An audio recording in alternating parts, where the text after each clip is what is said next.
এই বাবু 31 তারিখে তোরা পিকনিক করছিস, কই বলিসনি তো আমায়? আরে হ্যাঁ, পিকনিক করছিলাম, তোমাকে বলবো একদম খেয়াল নেই। কিন্তু তুমি কি করে জানলে? গোপাল ফোন করেছিল তোর ফোনে। তুমি ফোনটা ধরলে? হ্যাঁ। তা কি বললো তারপর? খুব ভালো ছেলে, খুব কেয়ারিং ছেলে, বারবার করে একটা কথাই বলছিল, দুটো ব্রো কোড আনিস। বড় কোট, বড় কোট।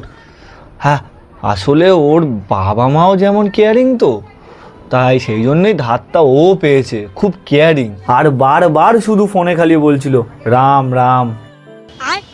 আমার কথা শোন, ওকে বলিস ওই পিকনিক আমিষ মাছ মাংসর মাঝখানে যেন ঠাকুরের নামটা ও না নেয়। যদি ওর ঠাকুরের নাম নেওয়ার ইচ্ছা হয় তাহলে ওকে একদিন আমাদের বাড়ি ডাক। কাণ্ডুচোদা গোপাল।